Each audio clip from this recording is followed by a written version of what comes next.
Welcome to Back on the Broomstick, a modern witch's spoken word grimoire, where two witchy friends from way back are reconnecting to their pagan roots after a long period of mundanity. We're rewalking the path of the wise and trying out all the latest spells, rituals, and magical theory in today's witchcraft and pagan practices. So grab your wand and your incense, your cauldron and your crystals, and join us as we get back on the broomstick. Hi, and welcome to Back on the Broomstick. I'm Layla. And I'm Chelle. And today we have a very special guest for you. She's an international best-selling author and the most widely published Wiccan priestess in the world. Her YouTube series, What is Wicca, has millions of views. She also has an online course called Awaken the Witch Within. She is the founder of the Temple of Ara and continues to train clergy in that tradition. Her tarot deck, the Witch's Wisdom Tarot, is about to be re-released. And her most recent book, Spells for Living Well, A Witch's Guide for Manifesting Change, Well-Being, and Wonder, is currently on my desk. She has numerous awards, honors, and articles, way too many to list here, and she is currently the program chair of the Parliament of World Religions. We would love to welcome Phyllis Curott to the show. Hi, Phyllis. Hi. Oh, what a pleasure to be here. Thank you very much for doing this show, especially before the Parliament. Oh my gosh, I am so very excited about the Parliament of World Religions this year. And I was thrilled several months ago to stumble upon a video of you with your call to conscience when you, that very rousing speech inspired me to volunteer, actually. We're very, very excited about it. As much as we are blessed, Phyllis, I have to talk about this Parliament here because I found out a great fun fact, not only about the event itself, but about your particular role in this a few years back. In 1993, as fate would have it, I have found out that you were the first officer of the Covenant of the Goddess, and you went to Parliament, and you kind of created a couple of controversies. Do you want to just talk real quick about that? Because I find great correlation between where you were in 1993 at Parliament and where you are today and your role in the Parliament that's coming up in the next week or so. Oh, interesting. Yeah. So you never know, right? Yeah. Wash your hands. So yeah, 1993, I was the first officer of the Covenant of the Goddess, and off we went to the Parliament with a bunch of folks from COG and members of other communities, Earth Spirit, Circle Sanctuary, of course, Selena Fox, Andres Arthen, both of whom were very involved, and Andres sadly no longer, but Selena continues to be. And there were about 50 of us, quite a number of folks from the Chicago pagan community. When we got there, it turns out that there had been a problem. We had not made a proper application to the city to get a permit in order to do basically a full moon ritual in Grove Park in the public as part of our participation at the Parliament. It was remarkable that we were there, that there was somebody on the board who knew what witches actually were, who Wiccans really are, and what pagans really believe and practice. And so they made sure that we were able to get in, and that a number of our programs were accepted for presentation, which was just a blessing, right? Because truly, if you think that there's still, distorted stereotypes today, 30 years ago, 30 years worse. I mean, yes. 600 years worse, right? I heard you were boycotted by the Greek and Russian Orthodox as well. Yes. So what happened? So we arrived, and the Greek Orthodox Church left. And they were quite explicit that they were not going to be there if there were witches present. Oh, wow. And if there were pagans present. And I gathered there was an effort by the Parliament board to try to keep them, and they refused to stay and they left. And so that was controversy number one that got a ton of publicity. And the second one was our ritual, because our permit wasn't in place. I went to get the permit fixed, and the city refused. And I said, you can't refuse. You've granted okays to all these other religions to hold things you can't refuse us just because you don't know who and what we're about and you have all these negative stereotypes in your eyes. And I'm like, yeah, no, well, actually we can, and we're not going to give you a permit. And I spent about half the rest of the Parliament fighting them. I brought in the ACLU, which I was a member of and had been on the board of. And, I know they are staunch allies, especially when it comes to freedom of religion and freedom of speech. They climbed on board, and together we were able to get the permit and to go ahead with the ritual. So that got a ton of publicity. It was really our emergence onto the global stage, because we're getting all this press, largely because of controversy, but which taught me a lot of lessons. If you want press, controversy. But I feel like you spent that whole parliament fighting for inclusion, and now you're coming full circle. 30 years later, you are the chair of parliament, and please let us know what the topic of this year's parliament is. Okay, well, I'm not the chair of the board of trustees. I'm the program chair. Program chair. But basically a huge responsibility. It's been 30 years of working with the parliament and serving as a trustee. In 2015, I created the inaugural Women's Assembly and the Women's Plenary, Women's Task Force, and had to fight like heck to open that space.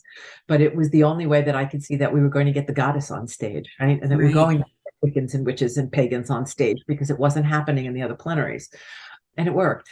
And it also changed the parliament, and it opened up the community of the parliament to the voices of women. Women make up 65% of the attendees at the parliament. After that, I was done. I was like, I'm done. I'm done. They asked me to come back. I came back and I said, okay. They asked me to serve as program chair. And I said, okay, but if we're going to do this, I did it for the online. I served as program chair for the online convening 2 years ago. If we're going to do this, we have to have the courage of our convictions. And that means that we have to stand up as an interfaith community, individually, as practitioners of faiths, whatever those faiths may be, and collectively in mutual support. We have to stand up together, and we have to say no to this spread of global fascism. And I thought the board would say, no. But they agreed. And so, put the bell on the cat. So that's what we've been doing. And it's going to be a very, very strong program. Yes. Where it's going to be a lot of straight talk about white Christian nationalism, about racism, about the spread of fascism and autocracy at home, here where we are, in Poland, in Hungary, in Turkey, in India, now in Israel, obviously in Russia. It is a global issue. It is a global issue. And what is missing from the conversation is the moral leadership of religious leaders. And at the heart of one of the key strategies, they use lies, they use propaganda. I mean, there are all these different strategies that fascists use in order to gain power. And one of them, tried and true, hideous, grotesque, and utterly reliable, is othering, is to find the scapegoat. And that was us, right? It was women, it was witches, it was pagans, right? It was other indigenous traditions. Find the other and demonize them, and use fear and confusion and tribalism and anger and direct it at the scapegoat, so that they do not know who is actually their enemy. And so it's close to home, right? Very because much so. we continue to be a persecuted faith, and with the rise of white Christian nationalists, which is just a long way of saying neo-Nazis or Nazis, that's a long way of saying Nazis in this country, who are being legitimized by Donald Trump, we're back in their sights again. I mean, we never left the sights fully of the evangelicals, but they're becoming very aggressive again and demonizing us. And so it's essential. We need the allies that we've cultivated over the years in the interfaith community. Mm-hmm. And everyone of every faith, our fates are intertwined, and we need each other. Very much so. So this is a chance to speak up. Do you feel we've taken a step back as far as inclusion? Where? At the parliament, or culturally? Just culturally. Sure. One of the things that, it's a more complex conversation. It is, yes.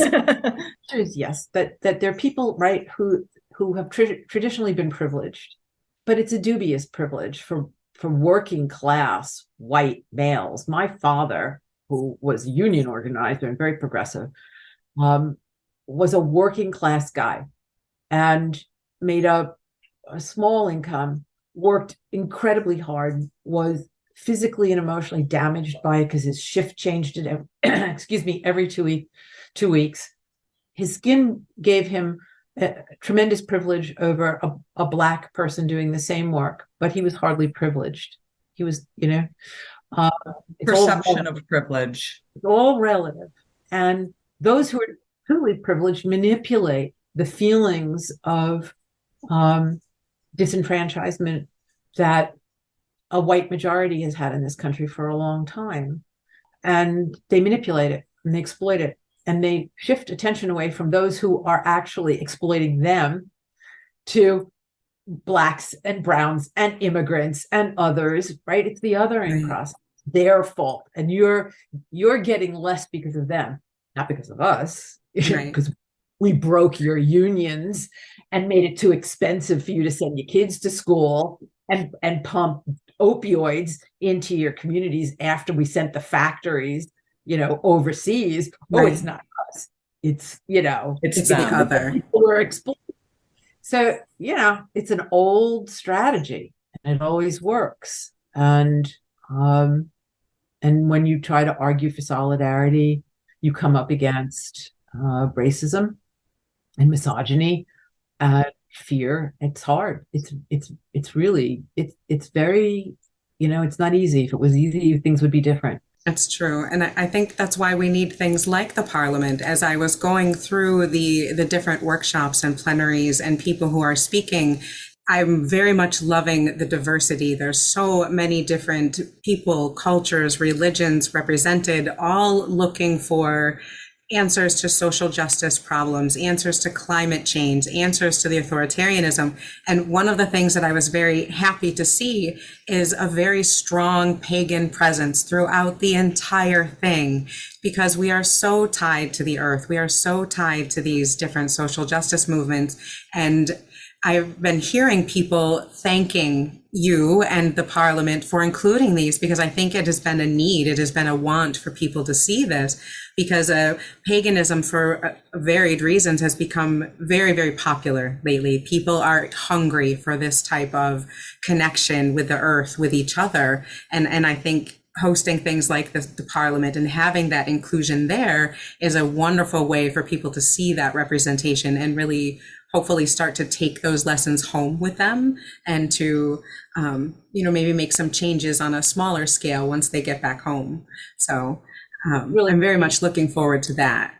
It's one of the most important platforms in the world, right? In terms of religious dialogue and interfaith dialogue.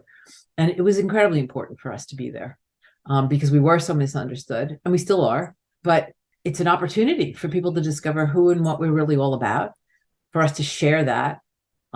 From a sort of spiritual movement point of view, it also requires us to up our game.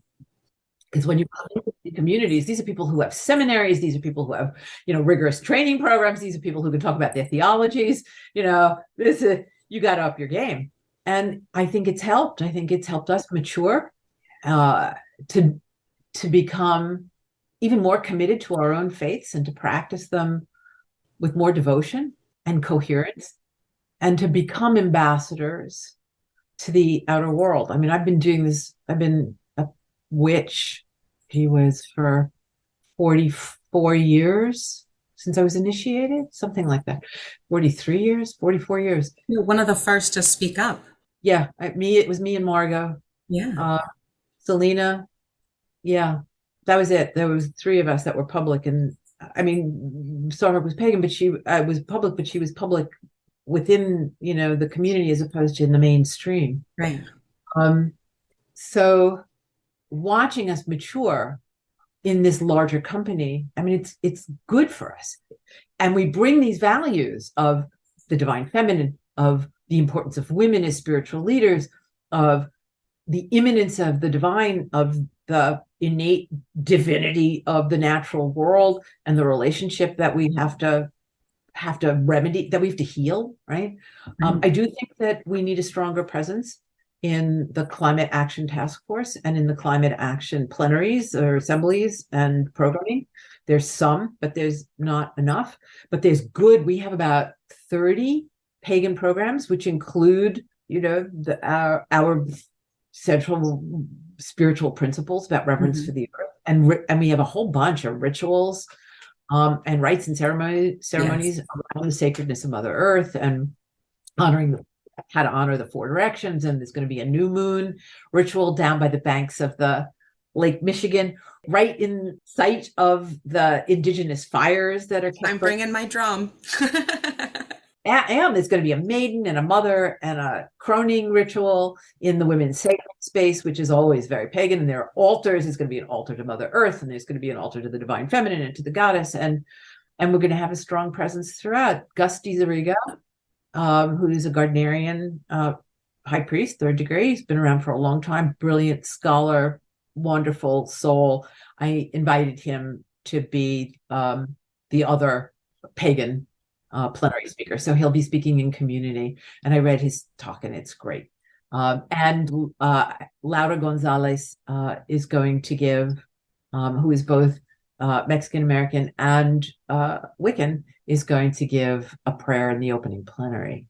So I'm very excited about that. I'm so excited. I'm so thrilled about all of these programs. And you've been on everything lately. You're very busy. I've heard you've been on podcasts and YouTube channels and interviews. And I was listening to one of them recently. It was the Magnify Your Miracles podcast with Reverend Francis Baden. And you said something that keeps ringing in my head. You said the world needs her witches. And I cannot stop thinking about that phrase and seeing all these social justice pagan programming, climate change pagan programming at the Parliament of World Religions. And it just really helps to magnify that idea and that thought. And it just resonates so strongly with me. Thank you.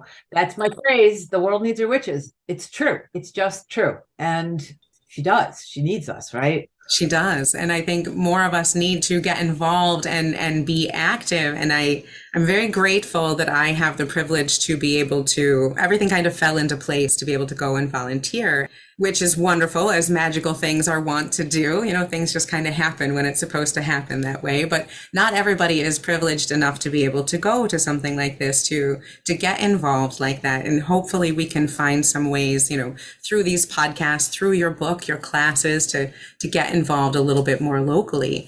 Now, I know you have a class coming up. You're going to be teaching a master class. Oh, wow. They sent you that. Yes. Yep. I am doing a master class, which is composed of the two programs there are 3 programs, essentially.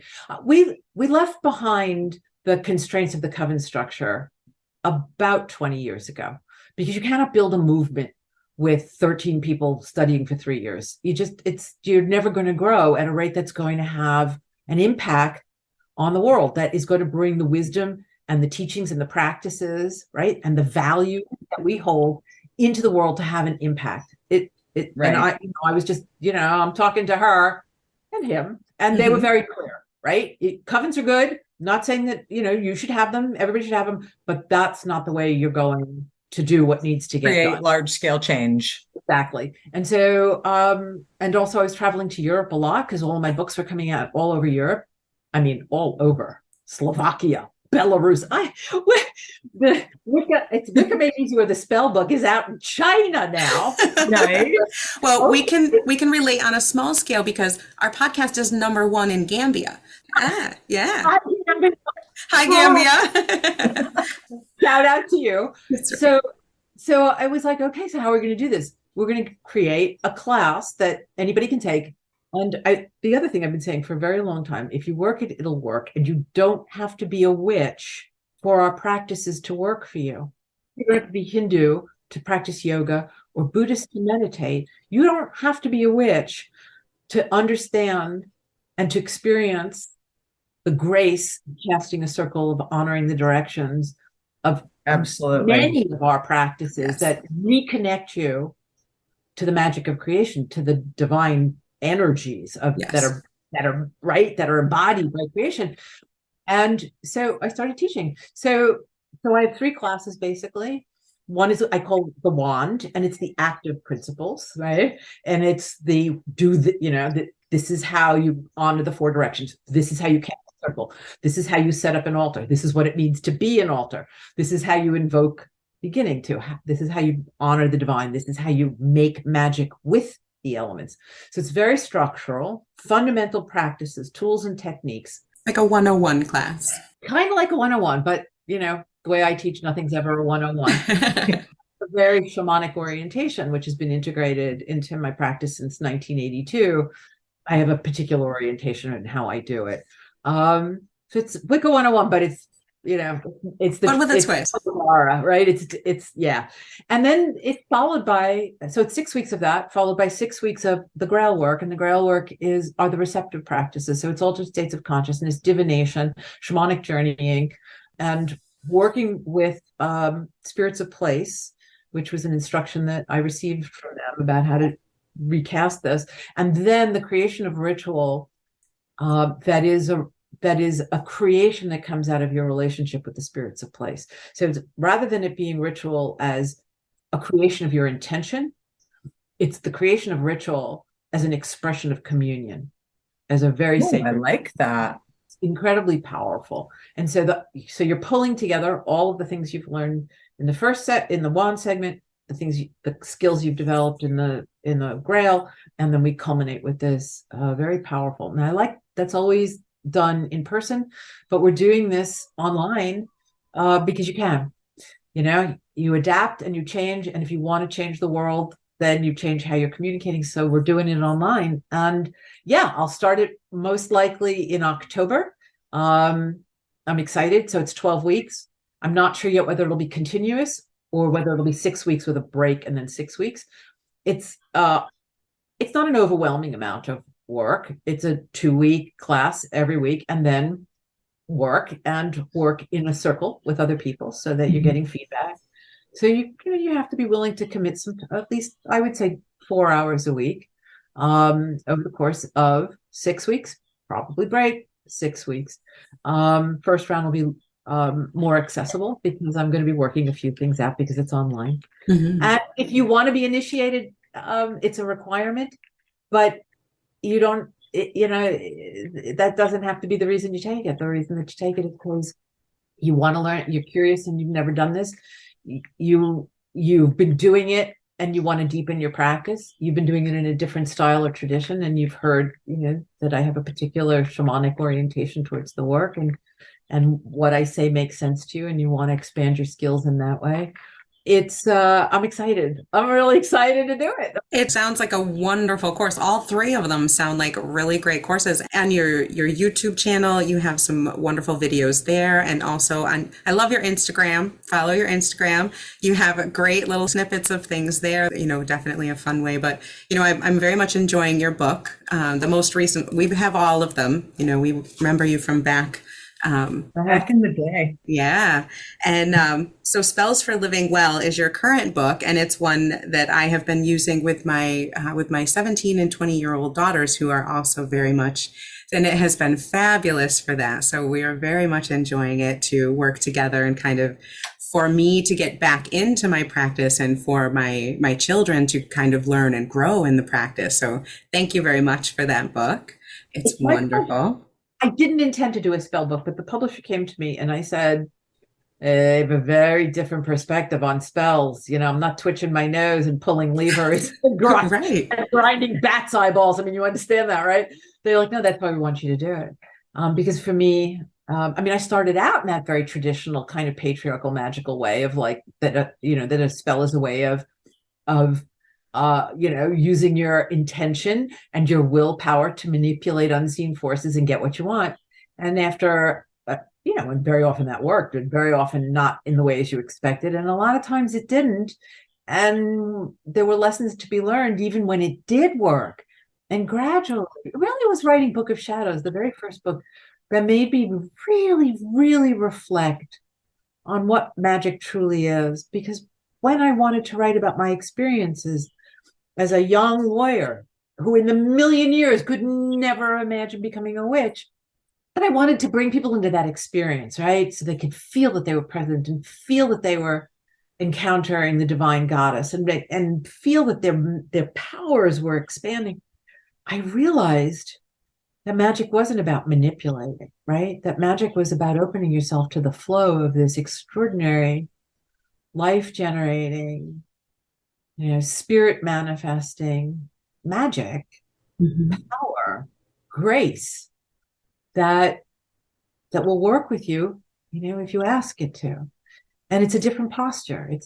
Sometimes you have to throw, you got to like stamp your feet and yell real, the old cartoon of like hitting the donkey in the head with the stick. And the guy goes, "Why are you doing that?" And he says, "I got to get his attention," like that.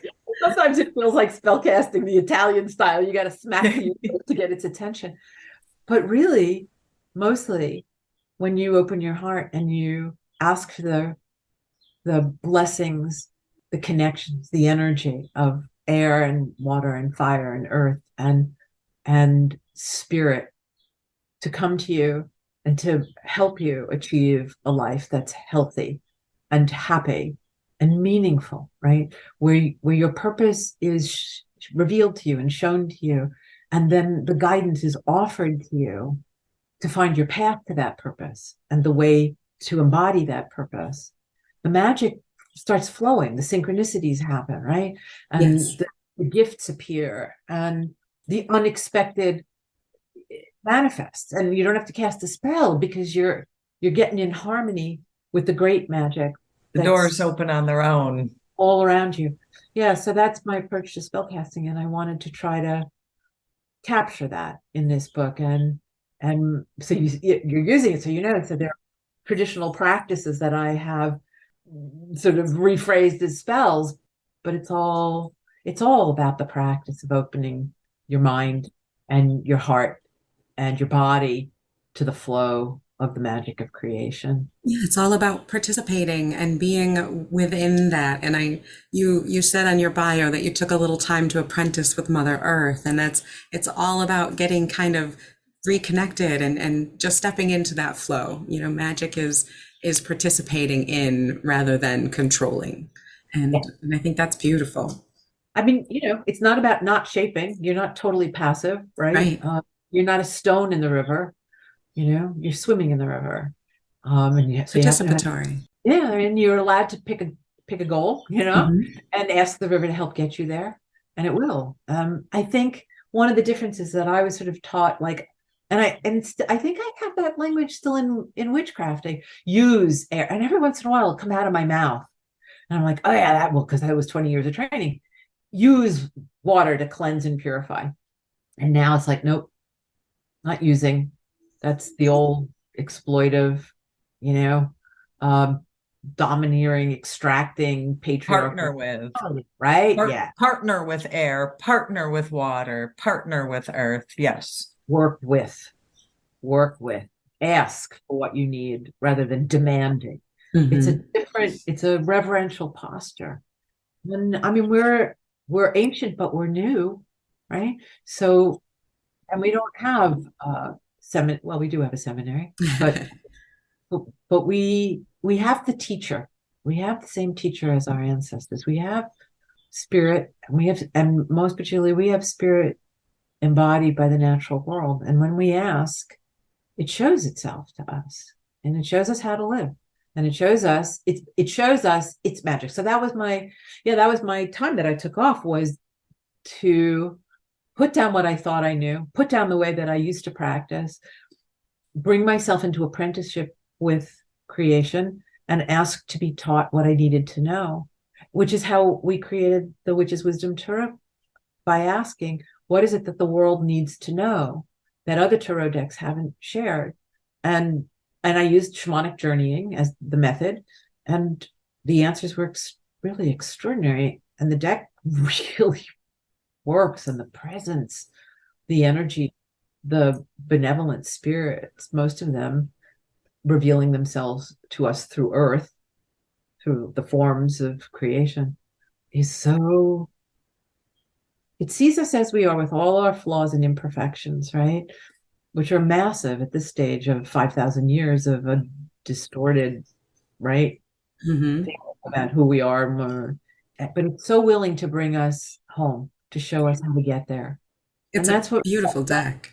thank And, you. and I'm very excited that it's being re-released in a slightly smaller version. I know some people like the smaller version, but I love the different imagery on it, that it's not your traditional, it has reimagined some of these ideas to make it more rounder. I'm not sure how to softer, more accepting, more inclusive, more beautiful. It's a very beautiful deck, and so I'm looking forward to getting it when it comes out and re-released. When is it being released? Thank you. We should do another show.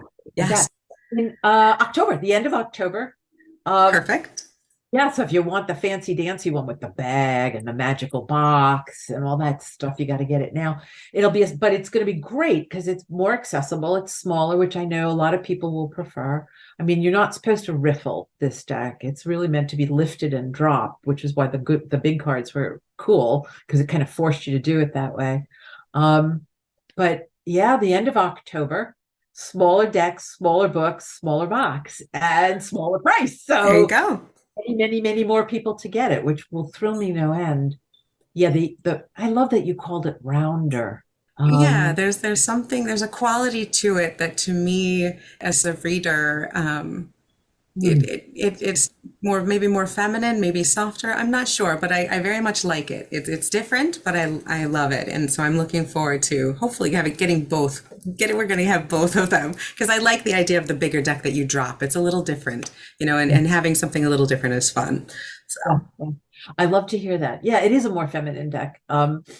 Not intentionally so, although it was created by two women, but the energy, the preeminent energy that came through was very maternal, tough at times, especially in the 5 cards. We had no intention, like, oh, the 5 cards will be. No. We just kept asking, what do we need to know? What do you want to show us? What do people need to know? And the deck appeared. It Beautiful. And the energy of it was, there are non-binary figures who appeared. There are men who appeared, and tons and tons of animals and spirits of elements that appeared. But the overarching energy, I would say, is the energy of Mother Earth, of the divine feminine embodied by the natural world, that sort of overarching anima mundi. And she was so compassionate and benevolent and generous, truly maternal, in the best sense of that word. It wasn't, it's my voice, and it's a written deck. It's very different because it's really a written deck. And my voice is very present in that writing, but we were writing it together, and it's a much more benevolent presence than mine. I'm not maternal. I'm always saying I'm breastplate, not breast. I love the wheel card in that deck. In some decks, they call it the wheel of fortune. But that card is absolutely beautiful in this deck. There's just something about it that just speaks to my core. Beautiful, beautiful card. I am kind of tarot obsessed. I have about 170 decks, and there's something about that Wheel of Life card that just resonates deeply with me. I'll tell Danielle, she'll be very moved. It's one of the most beautiful. I mean, there are tons and tons and tons of beautiful images, but it's one of the most beautiful. It's really powerful. It's really evocative. She captures the magic of each of the seasons as the wheel is turning. And there's tons of symbolism and messages and hidden magic in every illustration. And in the writing, there are spells, as you're reading the copy where you see things rhyming, there are spells going on. So you have to dig for it a little, you're going to be paying it. If I put it, there's a magic for every card, and that's quite explicit, but there are also these spells that are a little more hidden that you have to kind of work for to find them, but they're there. Well, now I definitely need this deck because Easter eggs are my thing. Give me a magical Easter egg, I'm there. So challenge accepted. Challenge accepted. Well, you have to read for me at some point. I want to have somebody else read for me with my deck. Absolutely, 100%. You know what? I've been sitting here while we've been talking about it, and I pulled the card I Ooh, like, okay, so what's the message? And it's the pilgrim. It's the the pilgrim. pilgrim. Oh, with the fox. But Layla, if you notice behind Phyllis, she has a tapestry of the same exact card, Look at that. Wow. Talk about synchronicities and journeys and starting the travel. journey. Yeah. Yeah. I am very excited about the connection here and the earthiness of this card and just what I'm seeing here with this and with you and with this doubling of the card is I just can't stop with the synchronicities. I just keep seeing that there's more to this journey for you that will be revealed on the path, that you are on a path that maybe even you don't know some of these new doors that are going to be opening up and some of the adventures, the not adventures, but more possibilities that are going to be coming for you in the near future. I'm very excited to see where you'll go from here because I think you have some unexpected things and the fox, the trickster, there's a little bit of wisdom here for you with that. So I'm curious to see where that goes. Me too. I mean, one of the things about that fox, there were 4 totems that appeared in the deck, and the fox appeared really early on and was darting all over the place, driving Danielle crazy because she's a Virgo. She's like, she wants the fox going in a straight line. I'm like, I got a fox, literally, I got a 4-legged fox. Her name is Foxy, and that's not. It drives my husband crazy when we try to take a walk because she's darting all over the place because your instinct catches the scent and knows which way to go, and it isn't always in a straight line, right? And you have to allow yourself to be guided by things that aren't necessarily rational, but right, that are deeply instinctual. And you have to trust the wisdom of your body. The intuition is the instinct of your your mental faculties. Instinct to me is very embodied. It's that what your body knows. And yeah, I like what you're saying. And the thing that I remind myself when I see that card in response to what you're saying is to remind myself. And this was that maternal, powerful, benevolent energy that really surfaced in this card. That what she needs to know, what I am being reminded of, is that no matter what direction I choose, no matter which way I go, I am always supported. Every time I put my foot down, Mother is beneath me to hold me up. That the air I breathe, the water, that everything I need to live is being given to me with abundance and generosity, and that I'm Right. safe. I'm safe. I'm guided. I'm loved. I'm supported. And that is how I should open-heartedly move into the journey. And accept the things that come up as they come up and just honestly look at them and accept them as they are and move forward with that, knowing the whole time that you're in a good space and that you're supported and whichever direction you go, whether it's zigzaggy or in a straight line, that you have that support. I love that. I Now, love Phyllis, that. I do have one last question for you. Layla is blessed to be able to participate this year in the Parliament of World Religions alongside all the thousands of folks that'll be there. Is there an opportunity for folks like me to support it or participate or get behind it in some way, even though we physically cannot be in Chicago? Is there a way for us to be supportive? Oh, that's such a thank you. Thank you. Thank you. Thank you. So the answer is absolutely yes. And there are a bunch of ways. I have my own Patreon community, which is part of my support to be able to do this. And that's incredibly meaningful to me. You can become a member of the Parliament. You can just sign up for the newsletter, right? And so you find out what's going on with the Parliament, but also what's going on locally. You can, of course, if people want to, if they're in the Chicago area, they can volunteer the way you did. And it's $50. And then you just put in a few hours every day and you're in, right? Because at this juncture, I think it's a little more expensive. I think it's $350 a person if you come with a group of 10. It's a little more if you're on your own, but you can come for $50, just do some work, which is very pagan, Yeah, I'm very excited. There we go. And it's a good way to do it. And the other thing is that we will be announcing a day rate and an online rate. You won't be able to attend. I mean, there's 800 programs and there's ritual, Right. sacred music night. but we'll be streaming all of the plenaries, which are the major programs. We'll be streaming, I believe, the Women's Assembly and the 2 climate assemblies. So you get to participate in that, which is some of the most important programming that we're doing, those 3 assemblies. And there'll be there will be panels that will be up. And I would say the other way that you can participate, the little speech that you mentioned at the very beginning, was the statement that I wrote for the press. And I was very honored that the trustees entrusted me with the task of speaking to the 4th Estate.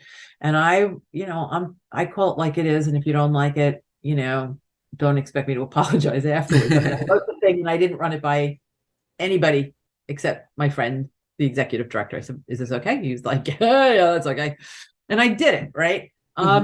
And we've taken it now and we're turning it into a declaration. We met with the heads of all the other interfaith organizations, URI, Religions for Peace, the Interfaith Alliance, et cetera, and I'm reshaping it as a shared statement, and they're contributing to it. Nice. And everybody's going to sign on to it. So it's a statement by religious leaders of the world and practitioners of all the world's faith traditions that we're standing together, collectively, courageously, in unison, and our reply to a unified call to action. Unified call to action that we are standing in opposition to fascism, and that in our local communities we will support one another in opposing fascists wherever they are and whatever they seek to do.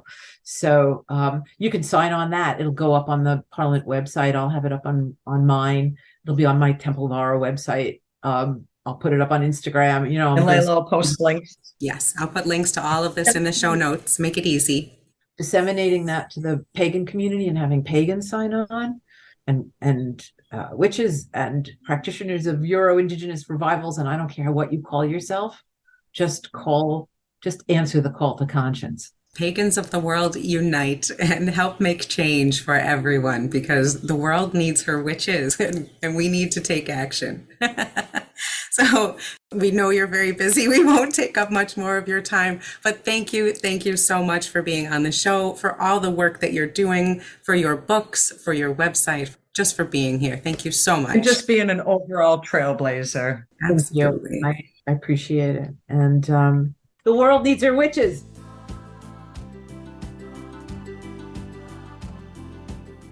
Thank you so much to our special guest, Phyllis Curott, for spending time with us today on Back on the Broomstick. I hope you all enjoyed hearing her talk about the upcoming Parliament of World Religions, which is starting next week, and her upcoming tarot deck, the Witch's Wisdom Tarot, which is going out of print for the deluxe edition and will come into print in October for the new smaller size edition. So, and we're hoping that once the deck comes out, or right before the deck comes out, that maybe we will be blessed to have Phyllis back to talk specifically about the tarot. Heck yeah, and hopefully do a reading for her too. My goodness. Talk about being put on the spot, man. That was scary, but fun. Right. And again, Layla's going to put links in the show notes for the Parliament of World Religions. She'll put a link up to Phyllis's direct site, and we will put up links to the YouTube video of the speech that Layla referenced. And coming up during the Parliament of World Religions, we will be speaking to many of the presenters, workshop givers, speakers, and we'll have a lot of surprise people coming on for you. So stay tuned for that. And thank you for listening to Back on the Broomstick. Please join us next week on Friday as we discuss even more topics that you have sent in. If you'd like to hear something or just want to tell us what you think, please email us at backonthebroomstick@gmail.com. And please rate us, give us stars, reviews. It really helps the show out and we appreciate it. So we will see you next time. Keep it witchy.